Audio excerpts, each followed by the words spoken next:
Good morning. Good morning. Happy Thursday, everyone. It's Coffee Chat, and we got some things to talk about this morning. First of all, you notice the title of the video is All Means All, and that's a simple thing. Um, that's a mantra that's um, being used a lot in the disability community, and the reason is that you advocate for one group of people, you should advocate for all people because that's a lot of cross.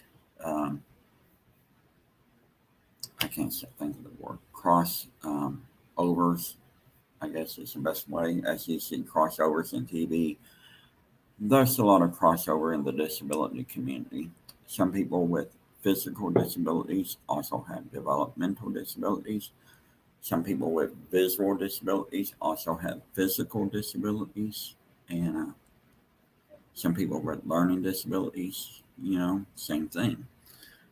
We're not supposed to be a group that says, okay, this is my specific thing to advocate for, and I don't care what others do.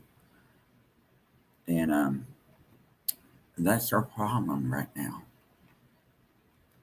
Funding and stuff has been somewhat divided sometimes, somewhat specific. And I'm not talking bad about it because I get it. There's funding that's specific and saying that, we want you to advocate for or work on this specific deal.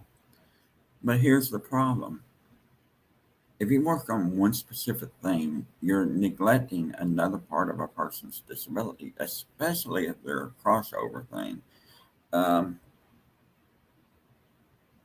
and we shouldn't do that. We need to respect that, you know, people have disabilities. Like you, Joy, I hope you don't. I'm going to share that if you're okay with it, because I think it's important when we talk about this. Joy says, I have physical and learning disabilities and health impairments. Here's the thing. We all have certain things, and sometimes we have certain physical or learning disabilities when we're young. If we live long enough, we'll have health impairments too. And so we need to respect that the fact that every aspect of a person's life is important when it comes to disability. And we need to respect the fact that, as we advocate, some people may not have a learning disability, may have a physical disability, may not have a learning or developmental, but they may have family members that do, and because of their physical disabilities, they may not be able to totally take care of the person with developmental disabilities. And that's where another aspect comes in: home and community based services. That's a very important four words there. Five words: home and community based services. Why? Because it helps people get up with, excuse me just a second. Wouldn't you know, a blooper would happen. I'll show this in a minute. It helps people get up in the mornings, get a shower or a bath, get dressed. It sometimes helps them get fed, helps them do things, helps them get to work sometimes with maybe a driver, or help them to get to public transportation. It helps a person with a disability, whether physical, developmental, learning, visual. It helps them live life. And there's always a need for funding for home and community-based services. And that funding comes from the budget, whether it's federal, state, or local budget. Well, local probably not really, but state and federal government usually does home and community-based services budgeting. And the problem with that is a lot of times they're the first things that want to be cut, when you're talking about budgeting and putting together things and stuff. But they're the things that affect people the most. I mean,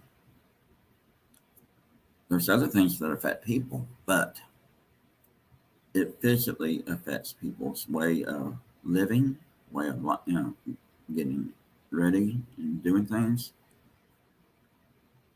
And the more home and community-based services we have, the more a person is able to work, live, play, be part of the community.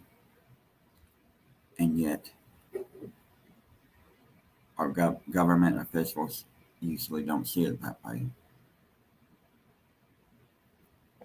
They want to keep people trapped in their homes or in nursing homes, institutions, and yet they don't see it.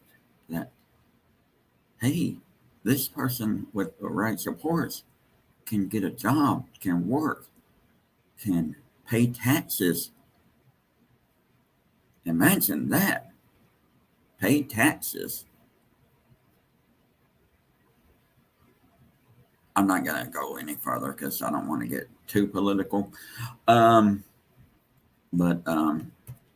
we need to keep that in mind. I don't know what else. We're people that need to, do the right things. How do we do better? We need to get people on our side, politicians, policymakers, government officials, people that work in agencies, to understand. We also need people with disabilities to be more involved in government things. And I'm not talking about, I'm talking about people with disabilities that get it, that knows that all means all, and doesn't just want to fund one particular disability group because that's who they are part of. We must respect that all means all. And that's our problem, So I know this is longer than I usually do, and I'm trying to be longer because I want to talk more, but I also want to bring people on because I can. And that might mean not using StreamYard. That might mean using Zoom sometimes, and that's all right too, because I can use a Zoom account. We just have to, stop just saying things, and but we also need to do conversations. We need to get the word out. We need to advocate, but we also need to do it smart and wisely, and know that we can't just do it by ourselves, and do it in a way that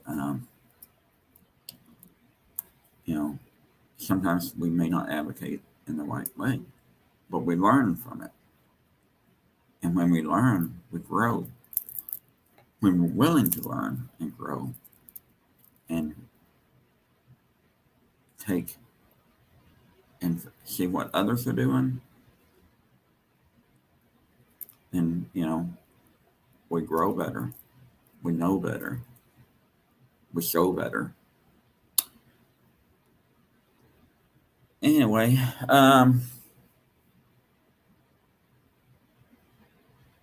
if you'd like to talk more, comment or anything later, if you see this video, please do. We'll talk. whether it's on the Self Advocacy Network development page where I'm posting this, or my personal page, or if you see this on YouTube or on Twitter, Instagram, or Twitter, where I'm going to share the link to it later. We'll talk. Y'all have a great day. Take care. Be good to one another.